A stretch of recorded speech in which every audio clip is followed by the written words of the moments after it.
નમસ્કાર મિત્રો, સ્વાગત છે તમારું આપણી ચેનલ ટેકનિકલ માસ્ટરજીમાં. તો મિત્રો, એએપીએસ માસ્ટરમાં ઓટોફિલ આપણે ઇનબિલ્ટ કરેલું છે, એટલે ઘણા દુકાનદારની કમેન્ટ આવતી હતી કે ઓટો ક્લિક સોફ્ટવેર કેવી રીતે ડાઉનલોડ કરવું. તો મિત્રો, આજના વિડીયોમાં આપણે માહિતી લઈશું. ફક્ત 5 સેકન્ડમાં તમે કૂપન કાઢી શકશો ઓટો ક્લિક દ્વારા. અને ઓટો ક્લિક ઇન્સ્ટોલ કરવા માટે તમારે કેવી રીતે જે એક્સટેન્શન છે એ એડ કરવાનું છે એના વિશે આજના વિડીયોમાં માહિતી લેવાના છીએ. તો વિડીયો લાસ્ટ સુધી જોજો. ચેનલ પર નવા હોય તો ચેનલને પણ સબસ્ક્રાઇબ કરી લેજો. તો સૌથી પહેલાં તો આપણે અહીંયાથી જે લોગિન કરવાનું છે, એકાઉન્ટ બનાવવાનું છે, એના માટેની પ્રોસેસ જોઈશું. ઓકે, તો અહીંયા આપણે એફપીએસ હેલ્પની સાઇટ છે, આપણે એફપીએસ હેલ્પ લખવાનું છે. Okay, FPS help Gujarat. Okay, FPS help Gujarat લખશો તો આપણે અહીંયા એક ઓપન તમારે એફપીએસ હેલ્પની સાઇટ મળી જશે ઉપર જ એકદમ. ઓકે, તો એને સિમ્પલી તમારે ઓપન કરી લેવાની છે. ઓપન કરશો એટલે અહીંયા હોમની બાજુમાં એક તમને ઓપ્શન મળી જશે ઈએફપીએસ માસ્ટર લોગિન. એના પર તમારે ક્લિક કરી લેવાનું છે. ઓકે, એમાં ક્લિક કરશો એટલે અહીંયા તમને જોઈ શકો છો એક આઈડી અને એક પાસવર્ડ પૂછશે. અહીંયા જો દુકાનદારે ઓલરેડી આઈડી પાસવર્ડ બનાવી દીધો હોય તો ડાયરેક્ટ અહીંયાથી લોગિન કરી શકો છો.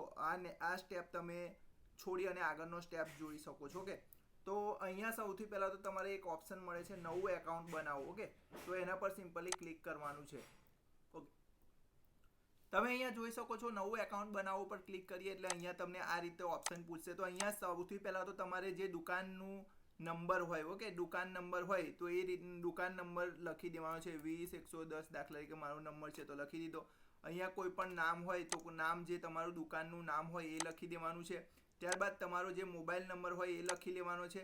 મોબાઈલ નંબર લખ્યા બાદ તમારું અહીંયા જે સરનામું હોય, ગામનું નામ હોય કાં તો સિટીનું નામ હોય એ અહીંયા લખી લેવાનું છે. ઓકે, ત્યારબાદ અહીંયા એક પાસવર્ડ સેટ કરી દેવાનો છે. ઓકે, કોઈ પણ પાસવર્ડ તમે સેટ કરી શકો છો. આપણે અહીંયા એક પાસવર્ડ સેટ કરી લઈએ છીએ. ઓકે, કોઈ પણ પાસવર્ડ તમે સેટ કરી શકો છો અને અહીંયાથી પાસવર્ડ જોઈ પણ શકો છો. ઓકે, આ પાસવર્ડ સેટ થઈ જાય એટલે અહીંયાથી તમારે નવું એકાઉન્ટ બનાવવા પર ક્લિક કરવાનું છે. ઓકે, નવું એકાઉન્ટ બનાવો એવું ક્લિક કરશો એટલે તમને આ રીતનો એક મેસેજ આવી જશે કે અભિનંદન, તમારું એકાઉન્ટ સફળતાપૂર્વક બની ગયું છે. હવે મિત્રો શું કરવાનું છે કે અહીં ક્લિક કરો ઉપર લોગિન કરી દેવાનું છે. ક્લિક કરવાનું છે. ક્લિક કરશો એટલે કે આ રીતનો ઓપ્શન મળશે. ઓકે, અહીંયા તમને ક્રોમ માટે ડાઉનલોડ છે અને ફાયરફોક્સ માટે ડાઉનલોડ, બે એક્સટેન્શન અહીંયાથી ડાઉનલોડ કરવા મળી જાય છે. જો તમે ક્રોમ યુઝ કરતા હોય તો ક્રોમ માટે અને ફાયરફોક્સ યુઝ કરતા હોય તો ફાયરફોક્સ માટે. તો આપણે ક્રોમ યુઝ કરી રહ્યા છીએ. આપણે ક્રોમ માટે શીખીશું અને ત્યારબાદ ફાયરફોક્સ માટે શીખીશું. ઓકે, અહીંયા ક્રોમ પર ક્લિક કરવાનું છે તો એક ફાઇલ નાનકડી અહીંયા સેવ થઈ જાય છે. ઓકે, આ ઓપન અને અહીંયાથી તમારે સીધી ઓપન કરી લેવાની છે અને અહીંયા એક્સટ્રેક્ટ કરી લેવાની છે. Okay, extract here. તો આ રીતની તમારી એક ફાઇલ છે અહીંયા ઓપન દેખાશે. ઓકે, હવે આપણે શું કરવાનું છે, આપણે સીધું એક્સટેન્શનમાં અહીંયા ક્રોમ ઓપન જ છે. ઓકે, અહીંયા આપણે એક એક્સટેન્શન પર ક્લિક કરવાનું છે. એક્સટેન્શન. ઓકે, અને મેનેજ એક્સટેન્શન પર ક્લિક કરવાનું છે. હવે અહીંયા તમને એક ઓપ્શન મળશે આવો અહીંયા ડેવલપર મોડ. ઓકે, તો એ અત્યારે તમારા પીસીમાં ઓફ હશે. ઓકે, એક્સટેન્શનમાં તો અહીંયા મારા પીસીમાં ઓન હતું, મેં ઓફ કર્યું. હવે તમારે સિમ્પલી અહીંયાથી ઓન કરવાનું છે. ત્યારબાદ અહીંયા લોડ અનપેક પર ક્લિક કરવાનું છે. આ પહેલો જ ઓપ્શન છે એમાં. અને જે આપણે અત્યારે ડાઉનલોડ કરી છે એક્સટેન્શન અને એક્સટ્રેક્ટ કર્યું છે, ઓકે, એ ડાઉનલોડ ફોલ્ડરમાં છે. ઓકે, આ રહ્યું. ઓકે, તો એને અહીંયાથી તમારે સિલેક્ટ કરવાનું છે. આ રીતે લખેલું હશે auto click and stock update. Okay, એને ક્લિક કરી અહીંયા સિલેક્ટ ફોલ્ડર પર ક્લિક કરવાનું છે. તો આ રીતે જે આપણું EFPS master auto bot and stock ID છે એ અપડેટ થઈ જશે. અહીંયા બતાવશે આવું જોઈ શકશો તમે આ રીતે. ઓકે, આ બતાવે એટલે તમારું જે એક્સટેન્શન છે એ સફળતાપૂર્વક લોડ થઈ ગયું છે. હવે આપણે ઈએફપીએસની સાઇટ પર જઈશું. અહીંયા બિલ રસીદ પર ક્લિક કરીશું. ઓકે, બિલ રસીદ પર ક્લિક કરીશું એટલે અહીંયા આ રીતનો ઓપ્શન આવે છે. ઓકે, તમારું નામ આવતો હોય તો હું અહીંયા લોગઆઉટ કરી લઉં છું. આ રીતનો એક ઓપ્શન મળશે તમને. ઓકે, જ્યારે તમે ઈએપીએસમાં લોગિન કરવાનો ટ્રાય કરશો તો આ રીતનો ઓપ્શન મળશે. તો જે આપણે અત્યારે એકાઉન્ટ બનાવ્યું છે, આ વિડીયો ધ્યાનથી જોજો. 20110 આપણે જે એકાઉન્ટ બનાવ્યું હતું અત્યારે. ઓકે, એ નંબર નાખવાનો છે, દુકાન નંબર. ઓકે, અને અહીંયા જે પાસવર્ડ આપણે રાખ્યો હતો એ જ પાસવર્ડ નાખવાનો છે. ઓકે, અત્યારે આપણે એકાઉન્ટ બનાવ્યું છે એનો પાસવર્ડ. ઓકે, આઈડી ને પાસવર્ડ. પછી અહીંયા લોગિન ચાલુ કરો પર ક્લિક કરવાનું છે. અહીંયા આટલું ચેકિન થશે અને અહીંયાથી ઓટોમેટિકલી અહીંયા બે ઓપ્શન મળશે, એક લોગઆઉટનો અને એક ઓટો સેવનો. ઓકે, તો આપણું જે સોફ્ટવેર છે એ ઓટો ક્લિક રન થઈ ગયું છે. ઓકે, તો હવે સિમ્પલી આપણે અહીંયા નંબર નાખીશું.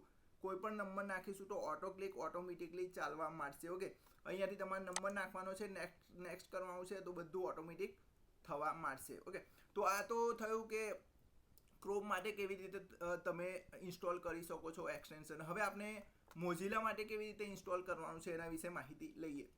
મોઝિલા માટે અહીંયાથી સિમ્પલી તમારે મોઝિલા અહીંયા ફાયરફોક્સ માટે ડાઉનલોડ પર છે એના પર ક્લિક કરવાનું છે. એટલે અહીંયા એક ફાઇલ ડાઉનલોડ થશે, EAPS master Firefox XPI. Okay, હવે આપણે ફાયરફોક્સ ખોલી લઈશું. ઓકે, ફાયરફોક્સ ખોલીએ એટલે આ રીતનો ઓપ્શન મળશે, આ રીતે ખુલશે. તો તમારે સીધું ડાઉનલોડ ફોલ્ડર હોય તમારું, ઓકે, એમાં જતું રહેવાનું છે ડાઉનલોડ ફોલ્ડરમાં.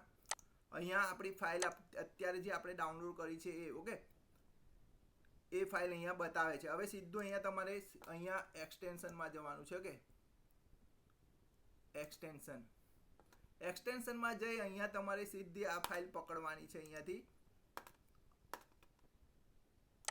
અને આ રીતે આપણે મોઝિલામાં છોડી દેવાની છે અહીંયા. એટલે આ રીતના તમને ઓપ્શન મળશે. ઓકે, તમારે સિમ્પલી અહીંયા ક્લિક કરી અને એડ કરી લેવાનું છે અને ઓકે કરવાનું છે. એટલે અહીંયા પણ એ આવી ગયો જોયો ઓટોનો, તો આપનું એક્સટેન્શન અહીંયા બતાવવા માંડશે. ઓકે, તમને બતાવી દઉં એક્સટેન્શનમાં. ઓકે, આ રહ્યું જુઓ. તો આ એક્સટેન્શન પણ આપણું એડ થઈ ગયું છે. હવે સિમ્પલી આપણે જ્યારે પણ અહીંયા લોગિન કરીશું તો આ રીતનો ઓપ્શન અહીંયા એક લોગિનનો આ રીતે તમને એક ID પાસવર્ડ નાખવાનું પૂછશે. ઓકે, જે રીતે આપણે ક્રોમમાં પૂછ્યું હતું એ રીતે અહીંયા મોઝિલામાં પણ આ રીતે તમને ID પાસવર્ડ નાખવા માટે પૂછશે. તો તમારે સિમ્પલી ID પાસવર્ડ નાખી દેવાનો છે અને લોગિન કરી લેવાનું છે અહીંયાથી. ઓકે, તમારો ID જે તમારો દુકાન નંબર છે તે રહેશે અને તમારું જે પાસવર્ડ છે એ તમે જે સેટ કર્યો હશે તે રહેશે. ઓકે, તો આટલું વસ્તુ કરીને પછી તમે EAPS ખોલી અને બિલ કાઢજો તો તમારું ફટાફટ કૂપન ચાલુ થઈ જશે. બીજી કોઈ પણ મદદ હોય તો તમે આપણો કોન્ટેક્ટ કરી શકો છો. પેડ સર્વિસ જોતી હોય તો પણ આપણે કોન્ટેક્ટ કરી શકો છો. એનીડેકથી આપણે એનું સોલ્યુશન પણ કરી આપીશું. તો મળીશું નવા વિડીયોમાં નવી ઇન્ફોર્મેશન સાથે. ત્યાં સુધી રજા આપજો. જય હિન્દ, જય ભારત.